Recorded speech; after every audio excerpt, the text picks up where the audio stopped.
Polêmica. O governador Mauro Mendes informou que os vetos à lei da moratória da soja serão mantidos e disse que tem deputados que não estão falando a verdade. E esse é um dos assuntos agora na nossa entrevista no Jornal do Meio-Dia com o deputado estadual Gilberto Catani, do PL, que é o autor da lei. Boa tarde, deputado, e seja bem-vindo aqui ao Jornal do Meio-Dia. Boa tarde, Lúcio. É sempre um prazer estar aqui, poder falar das ações da Assembleia Legislativa e as nossas ações também defendendo sempre a população do Estado de Mato Grosso. Deputado, traduzindo aí a declaração do governador Mauro Mendes, a pergunta é, o governador estaria querendo dizer que Gilberto Catani e Janaína Riva estão soltando fake news? É isso? Ele falou abertamente que quem falou no final de semana soltou fake news. Quem falou foi eu e a deputada Janaína. Eu acho que foi uma fala infeliz, ou uma maneira infeliz do governador colocar a situação, até porque eu quero acreditar que nós estamos na mesma linha. Até quando ele fala que os votos serão derrubados, serão mantidos, né? Ele fala que os vetos serão mantidos. Isso depende dos votos dos deputados, né? Isso é uma prerrogativa dos deputados. Será que ele está falando abertamente que vai também interferir dentro da Assembleia Legislativa para manter os vetos? Obviamente, ele tem a base dele que pode ser isso. Mas eu acho que a colocação dele foi infeliz, até porque tanto eu como a deputada Janaína nunca fomos agressivos com o governo ou fizemos qualquer coisa que deixasse a crer que quando o governo abençoa o povo do Estado de Mato Grosso, nós estaríamos contrários. Agora, se porventura não abençoar, obviamente vai haver crítica da nossa parte, sim.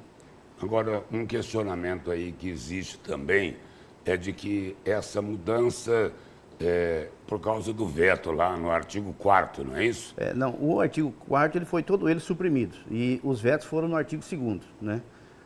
No artigo 1º, o artigo 2º e 3º, se não me falha a memória, né?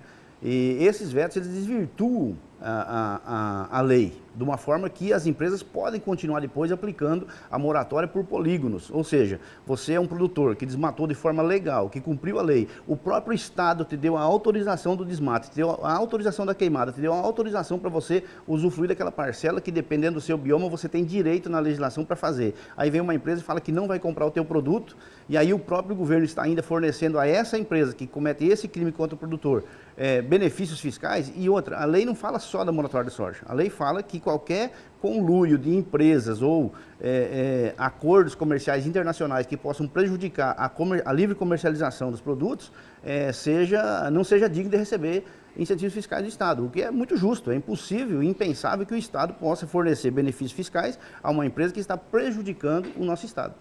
Agora, deputado, tem uma entidade aí empresarial, a Biov, a Associação Brasileira das Indústrias de Óleo Vegetal. O governador diz que vai resolver esse problema junto com essa entidade, mas aí não diminui a Assembleia Legislativa nisso? Não só diminui, como deixa a gente num impasse muito difícil de acreditar. A Biov é justamente quem criou a moratória da soja, entre outras moratórias.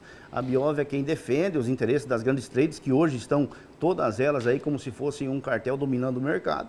A Biov é aquela que lutou com todas as forças para que a lei não fosse aprovada, que está mais de um ano para ser aprovada na Assembleia Legislativa. A Biov também é aquela que está lutando incansavelmente para que esses dois vetos não sejam derrubados. E aí a própria Biov ontem, num vídeo que o governador colocou, disse que vai acabar com a moratória da soja. Eu repito, eu não sou mentiroso e não espalho fake news. Eu quero que a pessoa que está me ouvindo aí acredite em quem ela quiser, né? Eu quero que as coisas fiquem muito claras para que a pessoa, o produtor, possa saber de fato quem está do lado de quem. Agora, deputado, a Biov, ela abriga as grandes tradings. Só para traduzir, as grandes tradings são os mega barões do agro. É isso, não é? É isso, não só, a grande maioria delas é internacional, né? Você tem a Bunge, você tem outras aí, a COFCO, que são internacionais, mas a nossa, aqui do nosso país, é a AMAG, né? Que pertence ao grupo MAG, que é uma das maiores aí até do planeta, mas nós temos, em contrapartida também, representatividades como, por exemplo, a ProSoja, que luta para que o produtor seja beneficiado. Nós precisamos que o produtor sempre seja beneficiado. E não é só na questão do soja. Nós temos aí a questão do leite, por exemplo, que foi feito praticamente a mesma coisa. E não deu esse baco-baco. Por quê? Porque o leiteiro é um carinha miudinho, né? Mas quando se trata desses barões aí, realmente a coisa é complicada.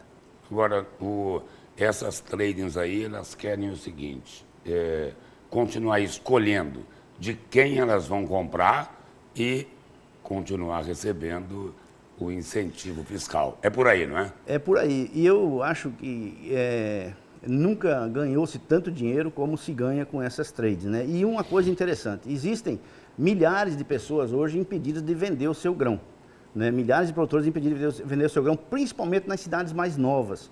E, repito, de forma legal, ele não desmatou nada ilegalmente, ele desmatou legal e não pode vender o seu grão. Porém, na última safra, não ficou nenhum grão de soja sem ser comercializado. Então, estão empurrando o produtor para uma ilegalidade.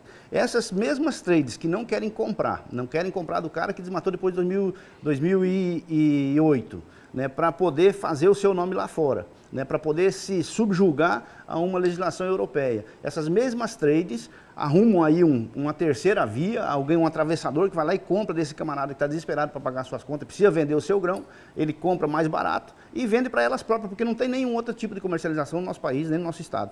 Então, de uma maneira ou outra, estão empurrando para a ilegalidade. Isso nós não podemos aceitar. Deputado, para todo mundo entender, dá uma resumida para a gente aí, o que é esta moratória da soja e quais os prejuízos que ela causa. Muito bem, a moratória da soja nada mais é do que um acordo comercial feito entre essas grandes empresas para se negar a comprar a produção de soja depois de 2008, de área desmatada. Isso não implica em área ilegal desmatada, mas sim em área legal.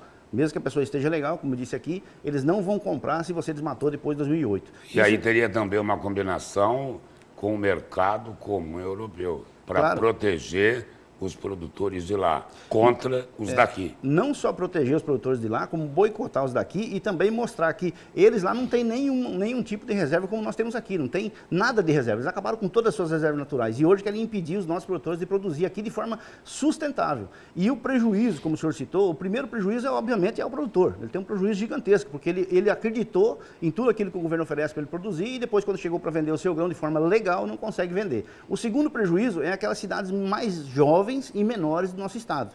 A maioria das cidades mais jovens do nosso estado, a maioria dos produtores que foram para lá abriram depois de 2008. Né? Então, essas pessoas que abriram depois de 2008 estão sendo cerceadas do seu direito. Obviamente, não conseguem emitir nota fiscal, não conseguem gerar divisas para o seu município. Isso é uma grande perca a nível de cidades no nosso estado. Né? Então, é impensável realmente o que está acontecendo. Deputado, o governador já disse o seguinte, olha, os vetos serão mantidos. E aí, como é que a Assembleia Legislativa vai se posicionar? Vai seguir a orientação do governador ou vai agir com independência? Ontem, nesse mesmo vídeo, ele disse que a Assembleia Legislativa estava representada lá pelo deputado Dilmar e o deputado Wilson Santos, né? Eu não me senti representado, nem sinto que a Assembleia foi representada, porque eu sou autor da lei e não fui convidado. Outros deputados importantíssimos para o processo não foram convidados para a reunião. Né? E tenho a dizer o seguinte, eu falo por mim, não pela Assembleia, eu não posso falar pela Assembleia Legislativa, mas vamos ver se os deputados vão aceitar. Eu vou derrubar os vetos, se possível for. Deputado, mudando de assunto aí, orçamento do Estado vai ser votado nesta quarta-feira ainda? Sim. Vai ser votado nessa quarta-feira, apesar de que nós temos a prerrogativa de poder votar em janeiro também, né, se não chegarmos no entendimento. Existem muitas emendas, muitos pedidos dos deputados para ser colocado no orçamento, e se der tempo vai ser votado hoje, mas eu creio que o deputado Eduardo Botelho, nosso presidente, pode também optar para votar no mês de janeiro. Deputado, e os poderes e as instituições estão assim com um apetite voraz em cima do orçamento 2025? Olha, eu acho que já não tem mais esse apetite porque ele foi sanado. Você vê todas as instituições hoje, elas têm uma regalia muito grande, né? Eu acredito que essas regalias que existem em todos os três poderes, eu acho que é o suficiente. Eu acho que não precisamos ter muito mais fome aí, não. Deputado, o senhor não acha que os poderes têm muita gordura para cortar? Olha, eu acredito que nós precisamos... Muito privilégio, muito penduricalho. Sim, eu acredito que sim. Nós precisamos de uma reforma administrativa com urgência no nosso país, né? E política no nosso país. Nós precisamos dessa reforma, mas isso precisa vir de cima. Lúcio. Nós temos um entendimento que poderíamos fazer isso no nosso Estado, mas se você não der o primeiro passo a um nível federal, isso nunca vai acontecer no nosso país. E outra, isso tem que ser um conjunto de iniciativas, tanto do Executivo como do Legislativo e do Judiciário.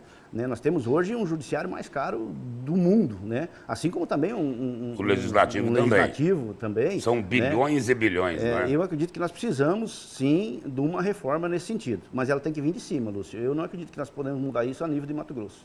Mas não tem interesse para isso, né? Exatamente, não tem interesse. Se tiver interesse, ele tem que vir de cima, repito. Deputado, obrigado pela presença e pelas informações aqui no Jornal do Meio-Dia. Eu que agradeço, é sempre um prazer. Muito obrigado.